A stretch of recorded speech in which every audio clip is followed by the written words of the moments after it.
There is a street in London that people still cross to the other side to avoid. Not because of traffic, not because of construction, because of what happened there over 130 years ago, because of what was found in the darkness, because of what was never explained, and because of who was never caught. His name was never confirmed. His face was never seen clearly. His motive was never fully understood. But his legacy? His legacy is the most terrifying in the history of human evil. They called him Jack the Ripper. And what he did in the autumn of 1888 didn't just shock London. It shocked the entire world. Stay with me, because by the end of this video you will understand why this case has haunted historians, detectives, criminologists, and ordinary people for over a century. You will understand why some of the most brilliant minds in the world have dedicated their entire lives to identifying one single man. And you will understand why, despite everything, he has never been found to truly understand Jack the Ripper. You cannot simply look at the murders. You have to look at the world those murders happened in. London, 1888. On the surface, London was the most powerful city on earth, the heart of the British Empire.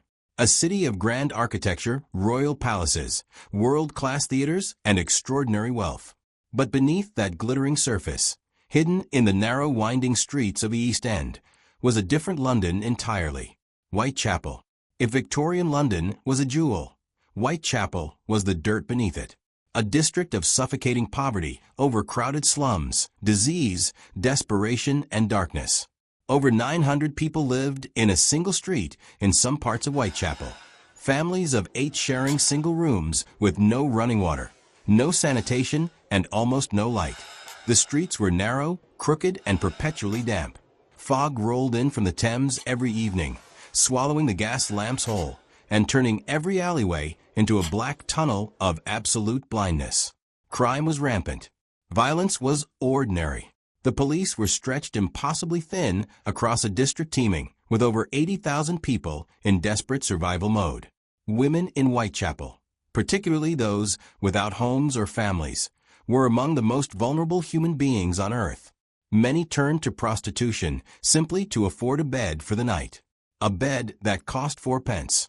4 pennies. That was the cost of survival in Whitechapel in 1888. And it was among these women, these already invisible, already forgotten women, that Jack the Ripper chose his hunting ground. He didn't choose them randomly. He chose them because he believed nobody would care. He was almost right. Before we go any further, we need to stop. Because in the frenzy of mystery and speculation that surrounds this case, it is dangerously easy to forget the most important truth of all. Real women died.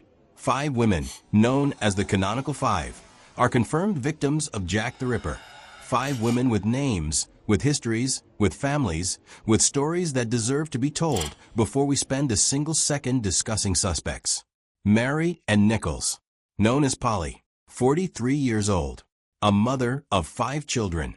She had a kind face and a sad history, a marriage that broke down, years of struggle, years of moving between workhouses. On the night of August 31st, 1888, she needed 4 pence for a bed. She told a friend she would earn it and be back soon. She was found at 3:40 in the morning on Bucks Row, a dark, narrow street in Whitechapel, by a cart driver named Charles Cross. Polly Nichols was the first. Annie Chapman, 47 years old, known as Dark Annie. She had blue eyes, brown wavy hair, and a reputation for being gentle and kind even in the hardest circumstances. She made flowers and sold them on the street to survive. She had been ill for weeks before she died, suffering from a lung condition and malnutrition. On the morning of September 8, 1888, her body was found in the backyard of 29 Hanbury Street. Annie Chapman was the second. Elizabeth Stride, known as Long Liz, 44 years old, a Swedish immigrant who had come to London seeking a better life. She was tall, dark-haired, and known for her lively personality. She told people she had once survived a shipwreck, a story that may or may not have been true. But she was a survivor, until the night she wasn't. September 30th, 1888. Her body was found in Dutfield's yard. Elizabeth Stride was the third Catherine Eddowes, 46 years old. Sharp, clever, and witty. People who knew her described her as someone who could make you laugh even on the darkest day. She had just been released from police custody. She had been detained earlier that evening for being drunk and disorderly. The officer who released her said goodnight and told her to go home. She never made it home. Her body was found less than an hour after her release in Mitre Square. September 30th, 1888. The same night as Elizabeth Stride. Catherine Eddowes was the fourth. Mary Jane Kelly, the youngest. Just 25 years old. Irish, with light brown hair and striking blue eyes. She was different from the others in one significant way. She had a room. A small rented room at 13 Miller's Court. A room that should have been her sanctuary. November 9th, 1888. Mary Jane Kelly was the fifth, and by far the most brutally attacked of them all. 5 women, 5 lives, 5 names that deserve to be spoken aloud and remembered. Polly, Annie, Elizabeth, Catherine, Mary Jane. Say their names. August 31st, 1888. Bucks Row, Whitechapel, 3:40 in the morning. The street is completely dark. The single gas lamp at the end of Bucks Row barely penetrates the thick August fog. The cobblestones are wet and silent. Cart driver Charles Cross is walking to work when he notices what he thinks is a bundle of tarpaulin lying against a stable gate on the left side of the road. He slows. He stops. It isn't tarpaulin. It is a woman. He calls to a second man walking nearby, Robert Paul, and together they crouch down. The woman is lying on her back. Her skirts are pushed up slightly. Her eyes are wide open, staring at nothing. Charles Cross thinks she might still be breathing. He touches her face. She is cold. They flag down a police constable named John Neal, who arrives minutes later with his lantern. And in the narrow beam of that lantern, John Neal sees something that makes him stagger backward. Mary Ann Nichols had not simply been killed. She had been mutilated. Her throat had been cut so deeply that she was nearly decapitated. 2 long, deliberate cuts. Clean. Precise. From left to right. The police surgeon who examined her said the cuts showed a degree of anatomical knowledge. This was not frenzied or random. This was practiced. This was intentional. But what nobody knew yet, what nobody could have possibly imagined standing on that dark, cold cobblestone street at 3:40 in the morning, was that this was only the beginning. 8 days later. 29 Hanbury Street, Spitalfields. Just a short walk from Bucks Row. It is 6 in the morning. A market porter named John Davis has just woken up in his rooms on the 3rd floor of the building. He walks down the narrow staircase toward the back door to use the yard. He opens the door and immediately slams it shut again. What John Davis saw in that backyard in the early morning light of September 8th, 1888 was so disturbing that he ran straight into the street screaming for the police without stopping to put on his coat. Annie Chapman, 47 years old, blue eyes, brown wavy hair, the woman who made artificial flowers and sold them on the street, had been killed in that backyard. But what had been done to her went far beyond killing. Her throat had been cut twice, just like Mary Ann Nichols. But this time the killer had gone further, much further. Police Surgeon George Bagster Phillips arrived at the scene and spent a long time examining what was left of Annie Chapman.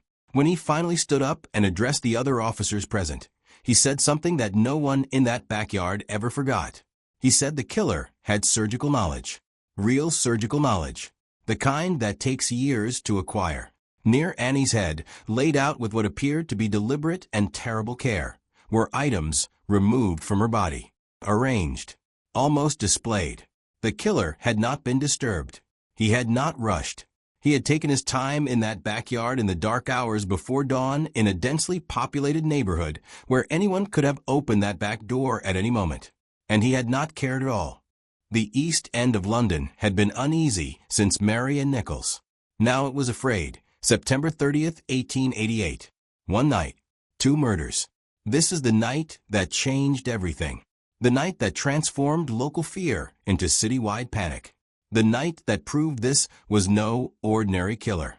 Elizabeth Stride, Dutfield's Yard, 1 a.m. Louis Deemschutz is returning to the International Working Men's Club on Berner Street just after 1 in the morning, his pony cart loaded with the cheap jewelry he sells at markets.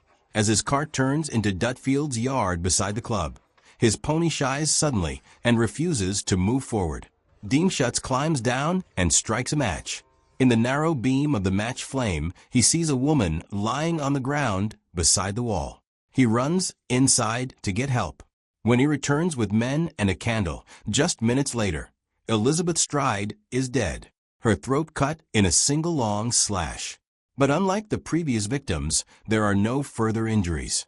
Many investigators believe the killer was interrupted, that Louis Deemschutz and his pony cart arrived and disturbed him before he could continue. If that is true, what happened next is almost incomprehensible. Because rather than flee, rather than run, Jack the Ripper simply walked away from Dutfield's yard and found someone else, Catherine Eddowes, Mitre Square, 1:44 a.m. Less than 45 minutes after Elizabeth Stride's body was discovered, Police Constable Edward Watkins is making his regular beat through Mitre Square in the City of London. He had passed through Mitre Square just 14 minutes earlier. It had been completely empty. Now at 1:44 in the morning, he raises his lantern and sees Catherine Eddowes lying in the corner of the square. What had been done to Catherine Eddowes in those 14 minutes was the most savage attack yet. Her throat cut, her face mutilated, her ear partially cut off, a piece of her apron cut away and missing. The killer had done all of this in 14 minutes in an open public square in the middle of London. And then he had walked away again, into the fog, into nothing. The City of London erupted into absolute panic. 2 murders. One night. Less than an hour apart. Less than a mile between them. The newspapers gave it a name. They called it the double event that as the murders escalated. Something else was happening simultaneously. Letters. Hundreds of letters flooded into the Metropolitan Police and London newspapers, all claiming to be from the killer. Most were immediately dismissed as hoaxes. Victorian England was full of people seeking attention and notoriety, and a brutal serial killer provided the perfect opportunity. But 3 letters stood apart from the rest. 3 letters that investigators then and now believe may have been genuine. The Dear Boss letter, received by the Central News Agency on September 27, 1888, 3 days before the double event. The letter was written in red ink in a confident, almost playful handwriting. The writer mocked the police, boasted about his crimes, and promised to send the ears of his next victim as proof. He signed it simply, "Yours truly, Jack the Ripper." It was the first time that name appeared anywhere. Jack the Ripper. Before that letter, the newspapers had been calling him the Whitechapel murderer, the leather apron, various other names. After that letter, he had a name that would echo through history forever. The Saucy Jackie postcard. Received on October 1, 1888, the morning after the double event. The postcard referenced the double murder in terms that the writer claimed proved his identity. The timing was extraordinary. The postcard would have had to have been mailed either during or immediately after the murders to arrive that morning. The writer called it, with chilling satisfaction, the double event. That phrase had not yet appeared in any newspaper. The From Hell letter. This is the one that haunts investigators most.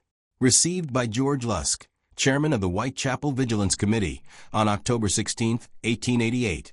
This letter was different from all the others in its tone, its spelling, and its contents, because it came with a small cardboard box. Inside the box was half of a preserved human kidney. The letter read, "From Hell, Mr. Lusk, Sore. I send you half the kidney I took from one woman, and preserve it for you tother piece I fried, and ate it was very nice." The medical examination of the kidney suggested it belonged to a woman of approximately 45 years of age who had suffered from Bright's disease, a kidney condition. Catherine Eddowes was 46 years old, and her left kidney had been removed during the attack in Mitre Square. The From Hell letter was almost certainly real. November 9, 1888. 13 Miller's Court, Dorset Street, Spitalfields. This is the final confirmed murder, and it is by far the most devastating. Mary Jane Kelly was 25 years old, Irish, light brown hair, striking blue eyes. She was the youngest of the five. She was known for her singing. Neighbors heard her singing Irish folk songs late into the night from her small room at Miller's Court. She had a room, a rented room. Unlike the others, who had been killed outside in yards and streets, Mary Jane Kelly had four walls and a door that locked. It made no difference. At 10:45 in the morning of November 9th, a rent collector named Thomas Bowyer knocked on the door of room 13 Miller's Court to collect the overdue rent. There was no answer. He reached through a broken window panel and pulled back the curtain. Thomas Bowyer was a grown man, a working man in Whitechapel, someone accustomed to poverty and hardship and the brutal realities of East End life. He saw what was inside room 13 Miller's Court and immediately vomited in the street. The police surgeon who arrived, Dr. Thomas Bond, had been a medical professional for decades. He had seen violence. He had seen death. When he left room 13 Miller's Court that morning, he sat down and wrote a report. In that report, written in the careful clinical language of Victorian medicine, he described what he had found. We will not repeat the full details here. What we will say is this: the killer had been inside that room for hours. He had not been interrupted. He had not been rushed. He had worked in the darkness and warmth of that small room, completely undisturbed. And what he left behind was no longer recognizable as a human being. Mary Jane Kelly was 25 years old. She had been singing the night before. After November 9th, 1888, Jack the Ripper was never definitively heard from again. 5 women, 11 weeks, and then silence. The investigation into the Whitechapel murders was the largest and most complex Scotland Yard had ever attempted. And it failed completely. To understand why, you need to understand the Metropolitan Police in 1888. There was no fingerprint database. Fingerprinting, as a forensic tool, would not be adopted for another decade. There was no photography at crime scenes as standard practice. There was no criminal profiling, no DNA, no forensic pathology as we understand it today. What there was manpower. Hundreds of officers flooded Whitechapel after the murders. Door-to-door interviews. Tens of thousands of people questioned. Suspects brought in and released. The streets watched around the clock. And still nothing. 3 senior detectives led the investigation at different points. Detective Inspector Frederick Aberline was the lead investigating officer on the ground.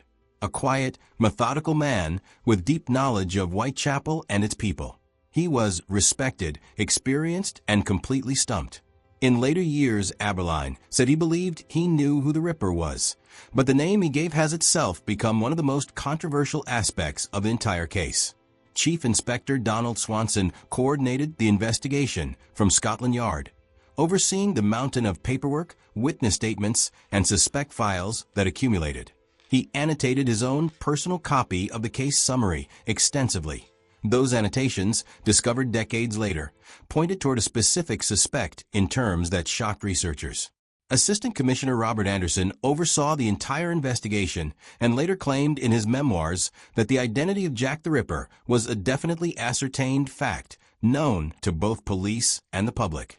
He never named the person publicly. 3 senior investigators, all of them claiming in their later years to know, or strongly suspect, who the Ripper was. None of them ever provided conclusive public proof. The investigation closed without a single charge ever being brought. Over 130 years of investigation, research, and obsession have produced over 100 named suspects for Jack the Ripper. Over 100. Doctors, artists, royals, butchers, sailors, teachers, barbers, and even women have all been named at various points as possible candidates. But from this enormous field, serious investigators have consistently returned to a smaller group of credible suspects, people with genuine connections to the case, genuine opportunity, and genuine question marks that have never been fully resolved. Here are the most significant. Suspect 1, Aaron Kosminski, a Polish-Jewish immigrant living in Whitechapel at the time of the murders. A barber by trade, he was known to have a profound hatred of women, particularly women of the type targeted by the Ripper. He had been reported to police by his own family for threatening behavior with a knife. After the murders stopped, he was committed to a lunatic asylum. Coney Hatch, where he spent the rest of his life. The connection to Kosminski goes deep into the investigation itself.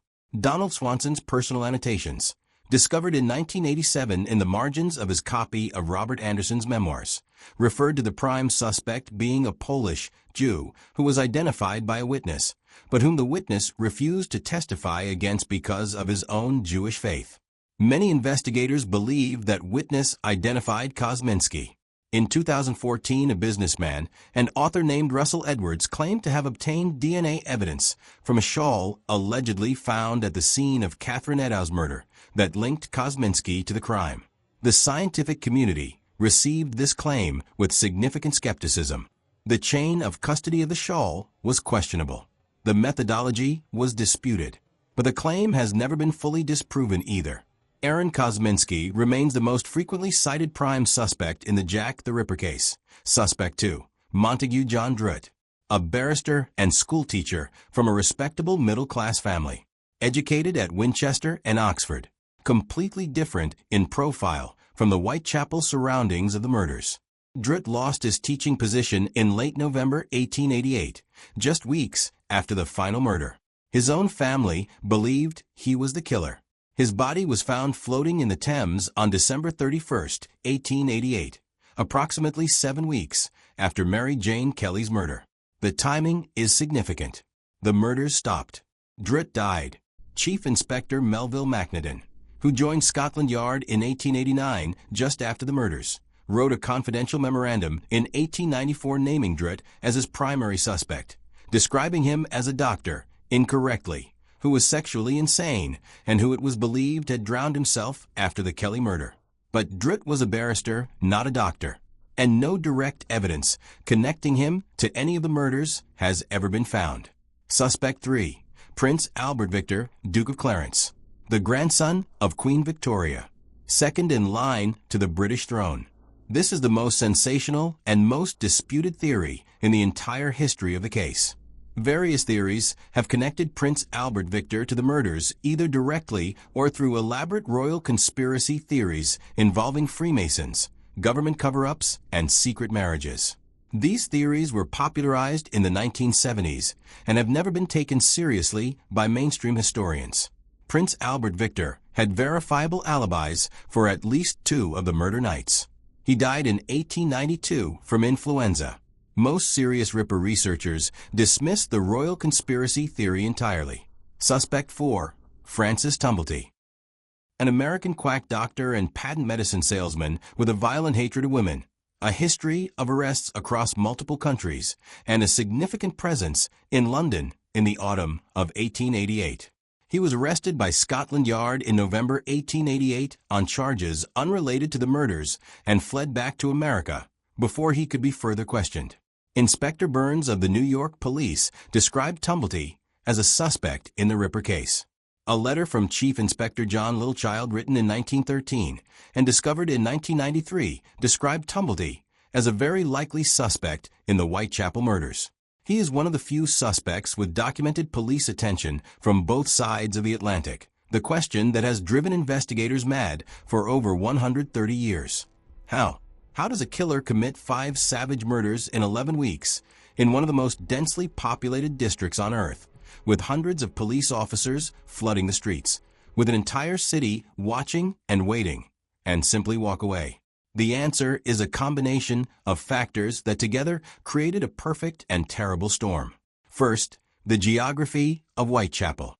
The streets of the East End in 1888 were a labyrinth. Narrow, winding, interconnected passages that a local resident could navigate in pitch darkness, while a stranger would be utterly lost within seconds.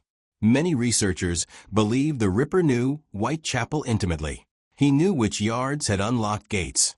He knew which alleys had no exit. He knew exactly where the gas lamps didn't reach. Second, the fog. Victorian London fog was not the gentle atmospheric mist of modern imagination. It was a thick, suffocating, near-impenetrable blend of industrial smoke, river moisture, and winter air that could reduce visibility to inches. On the nights of several murders, officers reported being unable to see their own hands in front of their faces. The Ripper used the fog like a weapon. Third, the speed. The medical evidence suggests that each murder, with the exception of Mary Jane Kelly, who was killed indoors over several hours, was completed extraordinarily quickly. Annie Chapman's murder in the backyard of 29 Hanbury Street happened in a densely occupied building with 17 residents. The double event saw Catherine Eddowes murdered in an open square in under 14 minutes. He was faster than anyone could have anticipated. Fourth, the complete absence of forensic tools. No fingerprinting. No DNA. No blood typing. No forensic pathology. No CCTV. No digital records of any kind. A killer in 1888 could commit a crime and leave almost nothing useful behind for investigators working with the technology of the time. Fifth, and perhaps most devastatingly, the victims themselves. Women in Whitechapel in 1888 were invisible to the system that should have protected them. Their lives were not documented. Their movements were not tracked. Their social networks were loose and undocumented. When they disappeared, it often took hours or days for anyone to notice. The Ripper chose his victims knowing this. He chose women the world had already decided not to see. Jack the Ripper did not just create a murder case. He created an industry. From the very beginning, from the autumn of 1888 itself, the case attracted an extraordinary cultural fascination that has never stopped. Within weeks of the murders, penny dreadful publications were selling sensationalized accounts of the crimes across London. Theater productions appeared. Wax figures appeared in Madame Tussauds. The name Jack the Ripper was everywhere. Over the decades that followed, the case spawned hundreds of books, dozens of films, television documentaries, stage plays, video games, walking tours, and an entire dedicated community of researchers known as Ripperologists. People who devote significant portions of their lives to studying the case in extraordinary detail. The Jack the Ripper Museum opened in the East End of London and remains one of the most visited and most controversial tourist attractions in the city. At least 5 major Hollywood films have dramatized the case. Graphic novels, academic papers. But here is the uncomfortable truth that serious researchers have been raising with increasing urgency in recent decades. The cultural fascination with Jack the Ripper has often come at a terrible cost. The cost of focusing almost entirely on the killer, the mystery, the letters, the suspects, and almost completely ignoring the 5 women he murdered. Polly, Annie, Elizabeth, Catherine, Mary Jane. For over a century, these women were reduced to props in someone else's mystery story. Footnotes in their own murders. Their lives, their real, complex, difficult, fully human lives, were dismissed in a sentence or two before the narrative rushed on to discuss the killer. In recent years, researchers, historians, and advocates have pushed back powerfully against this. The East End Women Project and numerous academic works have worked to restore the full humanity of the 5 canonical victims, to tell their stories not as victims, but as people. This is important work, because if we only remember Jack the Ripper and forget Polly Nichols and Annie Chapman and Elizabeth Stride and Catherine Eddowes and Mary Jane Kelly, then, in a very real sense, he wins again that I end the 21st century. New tools have been turned on this 19th century mystery. DNA technology, digitized historical records, modern criminal profiling, geographic profiling, facial reconstruction, and artificial intelligence have all been applied to the Jack the Ripper case, with varying degrees of seriousness and credibility. The 2014 DNA claim linking Aaron Kosminski to the Catherine Eddowes shawl generated worldwide headlines, but was met with significant scientific skepticism about methodology and chain of evidence. Geographic profiling, a modern forensic technique that maps crime scenes to predict where an offender likely lived, was applied to the Ripper case by criminologist Dr. Kim Rossmo. His analysis suggested the offender likely lived very close to the center of the murder sites, in the heart of Whitechapel itself. This is consistent with the theory of a local man with intimate knowledge of the streets. Criminal profilers who have studied the case consistently suggest the killer was likely male, likely between 25 and 40 years of age, likely had some medical or anatomical knowledge, likely lived or worked in or very close to Whitechapel, and likely had a profound and violent pathological hatred of women. None of this has ever been enough to close the case. Because here is the honest truth about Jack the Ripper in the modern era. The physical evidence is gone. It has been gone for over a century. Whatever biological trace the killer left at those crime scenes in 1888 has long since vanished into the cobblestones and the fog and the decades. What remains is circumstantial. What remains is historical record. What remains is inference and analysis and theory. The case will almost certainly never be officially solved. But it will never be officially closed either. So here we are. Over 130 years after those 11 terrible weeks in the autumn of 1888. The streets of Whitechapel still exist. They are different now, rebuilt, regenerated, filled with coffee shops and art galleries and the noise of modern London. But if you walk through Whitechapel on a foggy autumn night, something lingers there that is difficult to explain and impossible to deny. History has weight, and the history of those 11 weeks in 1888 is among the heaviest there is. Jack the Ripper was never caught. He was never identified beyond reasonable doubt. He was never stood in a courtroom. He was never held accountable for what he did to Polly Nichols and Annie Chapman and Elizabeth Stride and Catherine Eddowes and Mary Jane Kelly. He simply walked into the fog, and the fog took him. But here is what the fog could not take. The fog could not take their names. The fog could not erase their humanity. The fog could not undo the fact that these were real women who lived real lives and who deserved so much more than the world gave them, and so much more than the death they received. Polly Nichols was 43 years old and a mother of 5. Annie Chapman was 47 years old and she made flowers. Elizabeth Stride was 44 years old and she came from Sweden looking for something better. Catherine Eddowes was 46 years old and she could make anyone laugh. Mary Jane Kelly was 25 years old and she was singing the night before she died. Remember them, not as victims, not as footnotes, not as the unfortunate backdrop to someone else's mystery. Remember them as people, because that is what they were, and that is what Jack the Ripper, whoever he was, tried to take from them forever. He didn't succeed, not entirely, because we are still saying their names. Over 130 years later, we are still saying their names. If this video moved you, if this story matters to you, please like, subscribe, and share it. Help us keep telling the stories that deserve to be told. New mysteries, new cases, new stories. Every single week, right here on Home of Mystery. Until next time, remember the names.